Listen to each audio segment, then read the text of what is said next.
G'day guys, what's going on? Welcome to this interview today. Now guys, a warning. There is a lot of swearing in this interview, okay? I got Jimbo on because I had been following him for a while and he has an amazing Australian accent. He's an amazing Australian guy with a lot to share and an interesting story of his own, as he will get into in this interview, but he swears a lot, as do I, in this interview. Now, it is not necessarily because I'm trying to encourage you to speak like us, but I want you to have exposure to this kind of language because it is the kind of language that especially Aussie blokes are going to use in Australia. So you are going to come across it. But if you are a young child, please do not listen to this episode without your parents' permission. And if you don't like swearing, please don't listen to this episode, okay? So warning aside, let's get into it. I give you Jimbo, the owner of Gary the Goat. Let's get into it.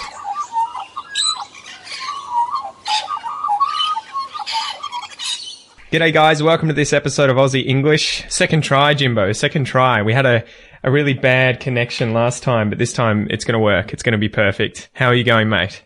Yeah, good. I'm all set. Kids are in the other room. I reckon we can do this uninterrupted. You've locked the door, have you? You got a door stop that you've wedged under the door there so they can't open it? Rope and gaffer, you know. You duct tape them, have you? They won't remember this shit from when they're 3. So, mate, I wanted to get you on the podcast because you must be one of the most interesting Aussies that I've seen online, right, in social media. You have a YouTube channel and Facebook page and website called Gary the Goat. Can you tell us what it is and tell us how it started? I mean, I'm just basically a comedian, you know, who'd been doing comedy for years, and I just got kicked. This comedy scene wants you to be sort of the agents go, the money's in attracting corporate clients and getting on TV, and I was just too feral. I was getting the laughs, but they weren't going to put me on TV. I just swore too much and talked about sex too much and got people to burn pubes on stage at the end. And what is with that? Can I just interrupt there? Why? Because I was talking to my wife recently who's Brazilian, and I was saying to her, she hasn't got any pubes. Yeah. Well, I was saying to her, I think Australian comedy, there's a certain genre of it that is very Australian, right? The Rodney Rude types, the really, really crass sex talk, racism, and it's pretty easy for outsiders to kind of see that and think it's absolutely horrible. But why do you think it is that Australians have that side of comedy? And what would you say to people who say, oh, it's just, you know, for the lowest common denominator, etc.? Because I haven't heard any Americans... Don't turn up. Don't turn up. That's it. And, you know, don't turn up. And then if they then go outside the comedy room and try and stop other people going in, you just whisper in their ear, how about you just get a life? All they're doing is making people laugh. And if it's not your cup of tea, go home and watch Bill Cosby, because he's got really safe comedy, but, you know, he rapes women on the side, but that might be more your cup of tea. Whereas these guys get up and do really crass jokes, but they go home to their wife and look after their kids. And then go to church on Sunday. Yeah, well, Rodney probably doesn't go to church on Sunday, but Rodney and Kevin Bloody Wilson, obviously, but they did it themselves. They didn't come up through the industry. They just went straight to the people. And in a way, I've done the same thing where the industry just said no way, and then suddenly this social media came up, and I just happened to have a goat, and I broke through all the barriers, and I basically got a bit of fame, not the money, but I got a bit of that's basic. And now social media is being censored, as we all know, and it's probably going to go the same way as mainstream media, but there's definitely still chances on social media. So why do you think it is though that Australians like that sense of humor, especially, I guess, Australian males, although women show up to these shows as well and they get it. What is it about that sort of crass humor that you think is very uniquely Australian? Oh, because everyone's got genitals, and everyone's like, you know, you have moments where it's a reality of life. It's a chakra, and it's like, what's everyone, they're basically just talking in the way that you talk with good mates anyway. Yeah. So everyone just goes, oh, you can't say that, but it's like every little group is saying that. So they're just basically getting up there, and and, you know, as far as it being racist and sexist, I mean, I don't know. It's not as bad as they say. I don't think, but it's just labelled as dumb humour. But the bottom line is they're like Rodney Roode and Kevin Bloody Wilson have made more people laugh than anyone in Australia, and surely, if they were real dickheads, that wouldn't happen. Well, that's one of the funny things that I was learning about. I was listening to a political commentator talk about Brexit and Britain and its relationships with Scotland and Ireland. And one of the biggest thing that keeps them together, even though they are different, is the fact that they can take the mickey out of each other. They can take the piss. And, you know, a Scotsman can make fun of an Englishman who can make fun of an Irishman. And that's what bonds them together. And they're like, as soon as you stop people from having the ability to make fun of each other and their differences as well as their similarities, you build a wall. They're taking the piss out of other white people, basically. I mean, you can do that. You know, we can take the piss out of Kiwis, but you can't really take the piss out of a different identity group, especially if you're from England and Australia. I mean, you know, it's talked about a lot. It's basically, can you just take the piss? And if it's a bad joke, sure, it comes back on the person who does the bad joke. If you're up on stage and it doesn't work, or you're with your mates and you tell a bad joke, that should be just the cost of it. It shouldn't be like you going to court. You know, that's, you know, it's got to the stage. I mean, I got with the Gary thing, I got charged for offending a cop. Really? And, yeah, or they were trying to set me up on this other thing, and then they said, long story, but they basically set up all these other serious charges, like using a carriage service to offend a cop. And the joke was, and I had it on tape, this guy introduced me to a local copper, and she was this 22-year-old spunky cop in Burke. And I just looked at her and said, she was in plain clothes. I said, you're the copper, eh? And I just said, oh, no wonder there's so many break and enters in this town. It's just to be handcuffed by you. Right? You know, it was like a joke, and she laughed. And she wasn't even offended, but later on, the cops are using, and they dropped it because they knew they didn't have a case. But it's like, if she laughed, and then you go to court on who have I offended? Oh, there's no one I've actually offended here. And then it gets to the stage where, does it get to the stage where you're having jokes? You're about to say a joke with your mates around the barbecue, and then you just go, guys, before I say this joke, can you sign this indemnity form just in case you don't like it and you get upset? I mean, it kind of spoils the punchline a bit. But, yeah, that's just the level it is. It's technically, when you get into the letter of the law, offensive behaviour is defined by if the judge thinks you offended someone who literally was on a Clapham train in the 1800s. That's their definition of a normal person. So it's basically whether the judge likes you or not. So why do you think this is sort of... Do you have headphones, by the way? Because I can just hear a bit of an echo. No, I don't. Bugger. All good. Just turn it down a little bit and just... Okay. Yep, I'll turn it down. Should be all good. So what do you think this has come from? The sort of political correctness all of a sudden? Is that something you've noticed growing over time, or has it always been there where people just haven't liked your comedy and they'll take umbrage and be like, I'm going to do what I can to take you down?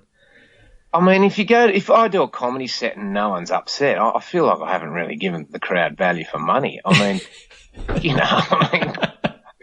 come on. But I mean, Jordan Peterson has basically said it in his thing about where he just drew the line at it's an offense, it's potentially a criminal offense if you don't address a transgender person by the right gender pronoun or whatever. But it just basically says it's the beginning of totalitarianism where they control your speech. Yeah. It's basically the eroding of, the First Amendment, freedom of speech. And once you do that, it's just downfall of Western culture, which I don't know whether it's the aim or not, but it gives creed to the conspiracy theorists who think it. It's like, I can't think of any other reason apart from it just being insane. Like, I want someone should have the right to offend me. How do you learn? How do you grow? How do you change your ideas? If, imagine having a friend who never ever offended you or confronted you on anything. Like, fuck. Well, and it gets to that point, right, where you need to find that zone of uncomfortableness where you are getting challenged and you may get offended by certain ideas, right? Like, how on earth do you teach about the Holocaust or about, communism in Russia and everything, or in the USSR, and not offend people when you tell certain stories? You're going to have to sort of completely censor everything. So have you noticed since this sort of started coming up, I think like post 2014, where people started getting very politically correct, especially online, have you noticed yourself having to censor jokes, or are you pushing back even harder now? Oh, I mean, once you start censoring jokes, you're not funny anymore, really. I mean, it's not. I just keep doing it, but I've noticed that. I mean, my YouTube channel got demonetized, and then it was like I can't even get into it now. Like, and then you look around and you see the amount of deplatforming, and there is a fear, not so much of a joke, but if I give it, it's more a political opinion. Yeah. If I give a certain political opinion, which isn't words that would come out of Hillary Clinton's mouth, there's a threat that you're going to be shut down. So, that is a real fear for me, and it's a real pullback, and it's a real, I've got a Facebook account. I used to use my YouTube. Facebook it's got 1.7 million and the YouTube had 150,000. But I used to have, because it was a smaller channel for me, I used to muck around on the YouTube going, oh, I'll take some really big risks here. And that was more challenging for me. But, yeah, you definitely got it. It's pretty shit at the moment, the censorship, but you just got to keep going, really. That's it. Don't let it win. So back to Gary the goat. Why a goat and not a sheep or a cow or a donkey? Oh, I just find goats more sexually attractive. And Kiwis have got their thing, and each their own. But I basically, when I got kicked out of Sydney, or not kicked out, but just pretty well banned from every venue, and I had the choice: do I tone my act down? And I just went 2004. I'll head off on a 3-month tour around the country where I can just do country pubs and just do whatever I want and no one's going to get offended. And I just was selling shirts that said, oh, I fucked a goat. Right? What made you decide to make those? I'd say I could do something like back then I could have ideals, weapons of mass deception, or something slightly clever, but no one's going to fucking buy it. And then what people bought was I fucked a goat, which people were buying and they're basically going, oh yeah, what I love about this shirt is I don't give a shit what you think of me. I mean, I fucked a goat. Like, what are you going to say behind me back? That's on the front of my shirt. So like, that was the joke, and that just got me petrol and food around Australia for 7 years. And then some guy just said, mate, why don't you back it up by having a goat at a gig? He said, and I just thought, fuck, as if I'm going to have a goat in the car. That sounds like a nightmare. But the next day, I just bought a goat off him as a joke, because a dog's not for Christmas, but hey, a goat's a feral animal. You can just kick it out at the nearest farm. So, and then he just grew on me and he became mates, and then, we're best mates. And then I had him for 2 years, and then I just did a YouTube thing, and a Facebook thing, and started videoing, and it went off. So that's how the goat thing happens. So what were you expecting though when you got this goat, and were you expecting it to be a massive, burden that it's completely different from having any other kind of pet? And were you surprised about that? Anything. I was in my 40s, didn't have a girlfriend, didn't have kids. You had a goat. No, but before I had that, I didn't have an address. I was just the solo man going around. So I'm going, fuck, I've got to look after this goat. And then the first thing that got me was, he waited until I let him out of the car to piss and shit. And that's when I went, oh, that's a massive tick. He's not going to piss and shit in the car. And then he just started following me around. And then he was just enough company for me on the road not to I could just focus on my work a lot more rather than just sort of hang around parties and, get your social interaction. I had a goat, and then he attracted different people. And I quickly realized that the joy I got out of looking after him was way more than the hassle of the responsibility. And like long term for that, a few years later, I transferred that idea to kids as well. He really opened me up to the idea of, I think having a kid might be better than, some people say they have a dog before they have a kid. I got a goat before I got one. Well, you had a kid, right? You had a kid before you had a kid. Yeah. What was it like compared to having a dog then? Having a goat? Are they affectionate? Are they a pain in the ass? Do they try and have sex with other goats at the goat park? Or he didn't have his balls, but later on I did record him getting one in, which was pretty impressive. But he did. I put him in he had a fuck before he died, but it was like he was in this farm at Linda's with a mate's place, and there was 13 horny goats all just backing up to him, and he just had to root them all. And then after, he's sitting down like a middle-aged man just going, can you just leave me alone, bitches? But, like, he got one in. Oh, he got a lot Lucky in. Gary. He got 13 in. And, anyway, how we digress. What was the question? So how was it compared to a dog? What was it like having a goat? Yeah, basically, a dog, you know when you call a dog, it'll come to you. A goat won't come to you, but a goat won't piss off like a dog. So they kind of in an orbit of you. They're kind of like a special kid, really. And they also just get you into a bit more trouble than a dog. Like you just like, basically when I go for a walk with a dog, they'll follow you. With a goat, they'll follow you, but at some point they'll go, no, mate, you're following me now. And then, you'll end up in someone's house. So, or like at a rose garden and surrounded by cops, or, basically we had to move from a lot of towns pretty quickly. But I take it, though, to be a sort of a good conversation starter with a lot of strangers, right? Like the dog on a lead that runs around another woman's leg and you talk to him. That's a cliche, but surely if it's a goat, that's definitely going to get you into a lot more conversations with a lot more people. Oh, yeah. Yeah. Like, especially, he's sort of a 40-year-old, people came to you on a different, and people told you about, I grew up with a goat, and it just opened up a whole lot of new interaction with people.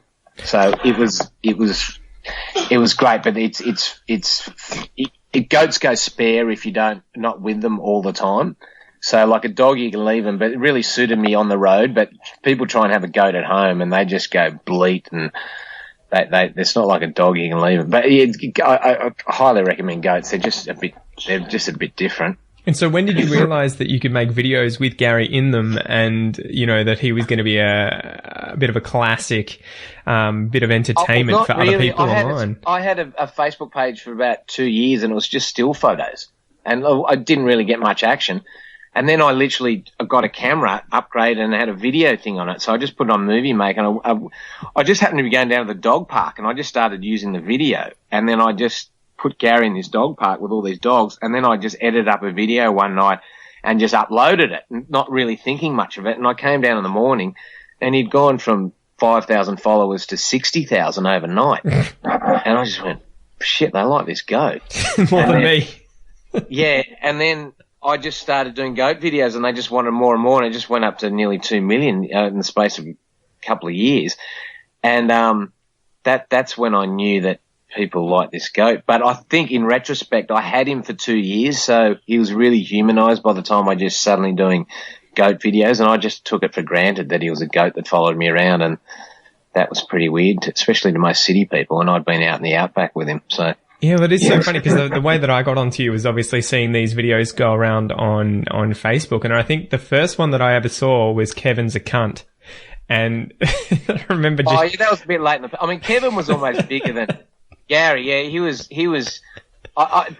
That was just a video. I just went down and, Kevin the cunt. And can you tell us that story? What exactly happens in that video? Oh, well, I was down in Jimbo. I remember I had a bad back and I was just so worn out from doing videos, and I parked myself in a caravan park because they had goats next door in a paddock. And I just said, mate, can I put my goat next door in your paddock so he's got a bit of company so I can just chill out a bit? And then I went and fed him, and there was 2 goats and a sheep. And, called one Barbara, the babe, and made jokes about how that was my girlfriend. And the other one was Alex, the hermaphrodite, and Gary in there. And the fourth one was Kevin.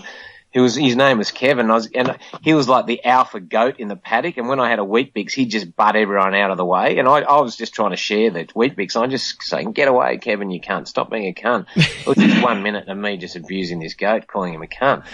And then, the next day, he got up to 15 million views, that video. And then but I think in retrospect, it got there because everyone in their life wants to call someone I don't know whether I'm going to say that word on your podcast. You might as well, man. You might as well. Yeah. That's the whole point, is that people can, learn all sorts of things in English. So use it in context. Beauty of the word can't, you can say cunt, which is really but can't. And, you don't even have the T at the end. It's a bit softer for anyone out there. I remember I had a grandmother on my it was really nice on Facebook because I got a bit of shit from swearing, but I can't imagine. I can't imagine. She actually wrote in saying at first I thought this was so disgusting, and because I don't listen to people who swear, and then she goes, after a while I realised it was just nothing. It was just a word, and I really like your humour, and I'm kind of desensitised to swearing now. Thank you. I don't really think that all people who swear are terrible. So. Can you talk a bit about that? Because I feel like Australians do swear a lot more than a lot of other Western countries like, the UK or America. Why do you think that is? And what would you recommend for foreigners learning English, obviously? Would you recommend that they just learn to swear, or obviously it's context dependent? Well, even Australians, you've got to learn to swear. Like, even as a young fella, if you haven't been around it growing up, you go out and learn to swear like the same way you can learn to drive a car. Like out in the country, a lot of parents swear around their kids, but there's a rule you don't swear. So like the parents can do it, but the kids can't. Yeah, and the kids really listen to it, and the parents really enforce it. So when the kid, your stories about, a mate told me about how he bought, they went out on a fishing trip with his mates, and they've invited their 13-year-old son, and he's never sworn in his life, but he's around all the boys now, and he pulls a fish out, and he just looks at he just looks at his dad and his mates and just goes, "It's a big fucker, isn't it?" And, and they're just going, "Yeah, that's how you swear." You know what I mean? He's using it in context and everything. So it's a comma in a sentence, I think, swearing, and it's as crass as it is. I think the people who really swear, and people write them off as just being uneducated idiots. The people, you really get to the point when someone swears much easier. Like, say someone comes up to you and goes, "Look, cunt, fucking," "Look, cunt, fucking." That's 3 words. Whatever's going to happen after "look, cunt, fucking," you mightn't agree with what they're saying, but you're going to be in no question about what's on their mind, and they're going to get to the point straight away. Whereas if someone comes up to you and goes, "Oh, excuse me, I just kind of want to talk to you about a certain issue sometime, and is there any, it's just, just say it, mate."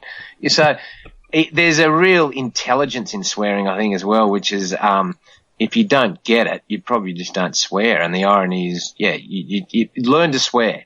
Is it one of those things that really bonds you together? Because that's what I think, especially around Australian men. I remember growing up and it was always context dependent, right? You wouldn't necessarily do it with people in your parents' generation. You wouldn't necessarily do it with your sister and her mates, but you do it with your mates, and it kind of bonded you together. Do you think there's kind of that aspect of it where if everyone's swearing, then there's no one who isn't? It's kind of like the drinking rule, right? If everyone goes out to go drinking and there's one guy who says, nah, I'm good, I'm not going to drink tonight, everyone feels uncomfortable. I think if someone doesn't swear, it's cool. It's not like you expect someone else to do it. But if someone's swearing, there is, especially amongst the boys, there's a feeling that everyone's being honest. And it's a relaxed kind of situation, right? Yeah, where it's like, informal, casual. You don't have to worry about offending someone. And also you want a controversial comment, so... Yeah, and also a lot of the women, say the stereotype of the older women who doesn't swear, a lot of them only, say the word cunt, they think it's a really angry word, but 99% of the time cunt is actually used is, "How you going, you cunt? Fucking yeah, she's a bit of a funny cunt." So it's a positive thing, and they don't hear it, they just hear the angry things, but most of it it's a beautiful, multifaceted word. It's almost like being able to paint with another color, right? As soon as you start swearing like that in these sorts of situations, because it sort of allows you to emphasize things. It allows you to become sort of that extra level more casual and informal, right? And I remember my dad always saying that Australian English is so funny because you can use, the rudest word, but it can mean, if you call someone a cunt, it can either mean that someone is the worst thing imaginable, or if you call someone a mad cunt, it's the best thing imaginable, right? And so there's kind of like that contradictory nature in swearing in English. You can use it horribly. You can also use it in a very positive way too. Well, it's a complex word. Like when you said you can paint in another color, like this color, it's just 2 words, fucking cunt. Those 2 words are like a rainbow. Like you said, it's got so many different meanings, and depending on the context and the way you say it. And that's why when you say learn to swear, it's like learn learn to drive. Like you've got to practice, and you've got to be around people who teach you how to drive, and you've got to be around people who swear to be able to do it. But yeah, it's definitely an art form, but it's basically just fun, really. And what would you suggest to people? You'd say, okay, like you can do this, but make sure you're in very, very, very informal, casual situations. Don't just, walk into a job interview and say, "What's up, cunt?" Yeah, but obviously, if you don't know that, you're an idiot. And technically, you can push it though. Like if you go into a job where you don't really give a fuck about, and you just go, "Say, mate, cunt, what do you want off me?" Like the attitude is probably going, "Well, this guy doesn't really think much of this job. Maybe, he's overqualified." I don't know. But he's taking a bit of a gamble. Yeah, I like a risk taker. You know what I mean? But if it's for a customer service job, you're probably not going to get it. But I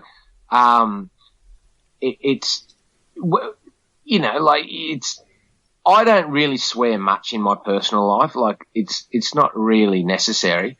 But, when I'm doing comedy now, I swear a lot more. But people obviously know that there are contexts to say certain stuff. But I'd rather someone who was honest and swearing than someone who was polite and just didn't get to the point. It is funny how it becomes one of those things, right? As soon as I hear people swearing like that, especially not in a horrible way, you can tell they're just being conversational and just throwing in more F-bombs and C-bombs. You do feel like, okay, these are going to be just open, honest people. There's not going to be any bullshit from these people usually, right? They're just going to tell you exactly what they think because they obviously don't care enough to censor themselves and not swear, right? Yeah, well, you're thinking this is going to be interesting, really. It's an attractive to us. So if someone's trying to shut it down simply because you swear, I think shut down someone because their ideas, the basis of their ideas, or challenge them on that. But if you're just going to simply challenge them on the fact that they swear, it's like, get out of the room, cunt. You're boring. So what's the rule with your kids? Because you've got two young kids. I've got a 3-year-old right next to me now, right? And Eden? Or he's asleep? He's asleep. He's probably just faking, just going, "No, cunt, I'm awake." But they don't swear, and I just, when it comes up to it, my 5-year-old daughter did say the other day, "What does I fucked a goat mean?" I guess who did she ask? You or? Yeah, me. And I explained to her that it means giving a goat a cuddle, which technically isn't too far off the truth. But that's a bit of a dangerous thing though, right? Because if she's going to go around and be like, "I actually want to cuddle that goat over there," you're going to set her up to make a fool of herself. Not if I've got a video camera. It'll probably go viral. So obviously I'll cross that bridge when I get to it. But it's not, I'm more just interested in whether I'm not too interested.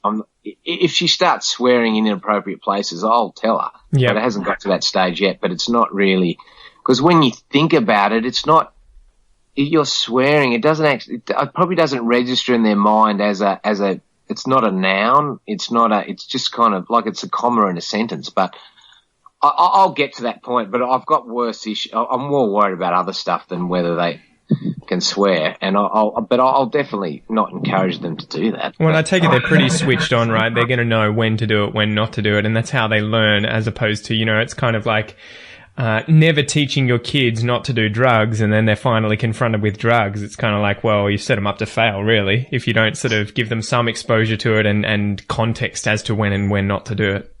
Yeah. If my 3-year-old's going into town and just telling people, "Can you pass me the fucking bong?" Don't swear. Yeah, don't swear. Surely there's a bigger issue in that statement than swearing.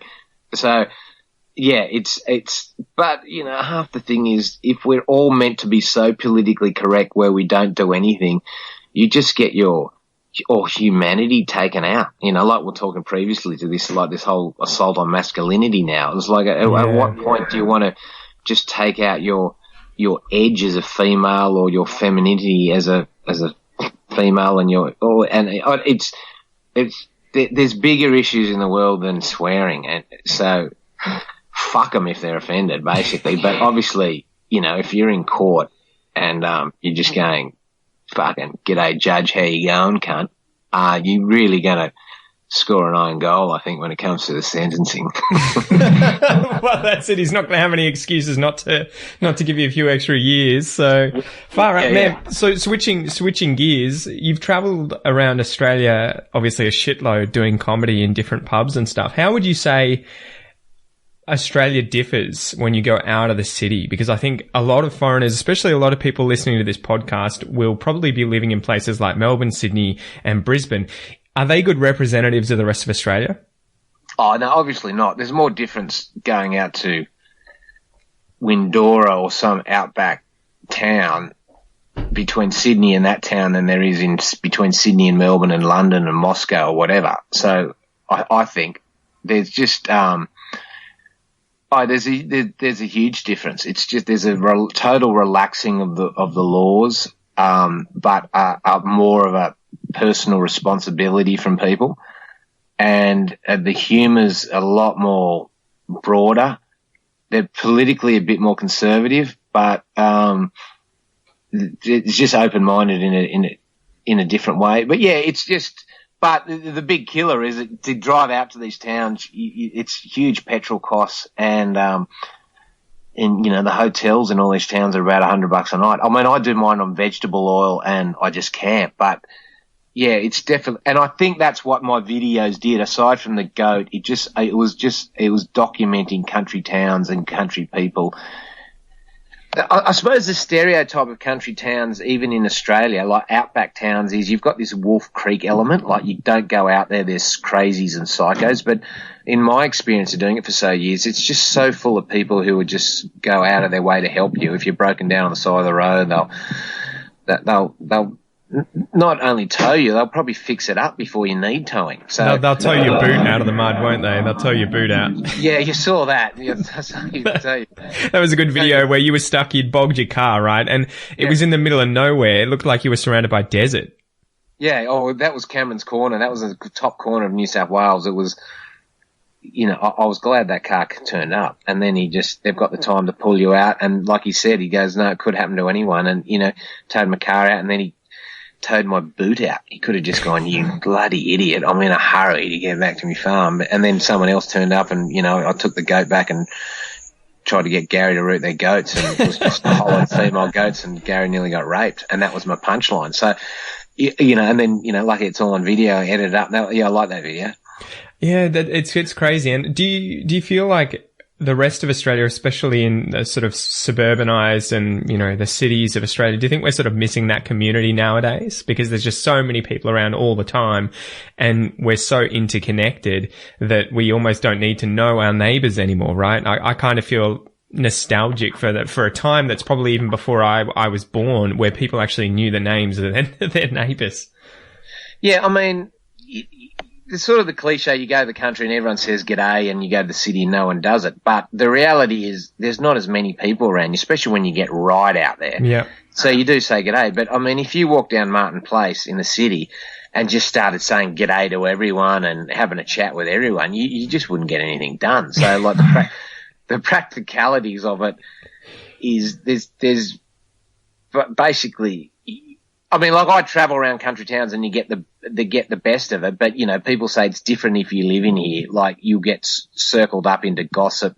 Yeah. And, there is a bit of a hassle in everyone knowing what you're doing and also making up shit about what you're doing, as opposed to the city where you can die and 3 years later they find your rotten body in there. So there's benefits both ways, but it's basically not practical in the city to just say g'day to everyone. You won't get anything done. And well, people think you're a weirdo, right? Because the rest of the people are all keeping to themselves. So if you deviate from the norm, everyone's like, what's this guy's issue?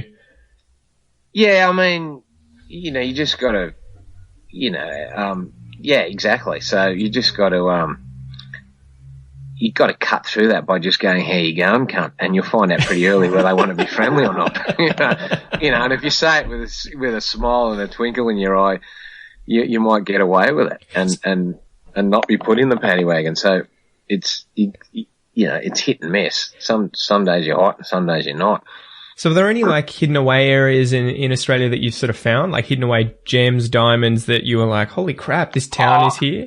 I like the opal mining towns. like Grawin, which is just near Lightning Ridge and Cooper Pedy, obviously the most famous ones. But so these are in South Australia, right? Yeah, South Australia, back in New South Wales, there's a few, and Queensland, the Yower in the back of Queensland. Most of the houses are built by people before, so and they're all digging, and it's just got a sense of, if you do something wrong, if you steal someone's opal or fuck someone's wife, or you shouldn't have, you'd be put down a hole. But other than that, everyone's just like, if something happens to you, why. It's not going to be a random. I remember I went to out the back of Grawin. I love that town, near Lightning Ridge. So, mining town, opal mining, and it's not big industrial mining. Opal town is still individual people, unlike gold mining, which is all super industrial now. Yeah. So it's all massive companies. So there's still that individual have a go spirit.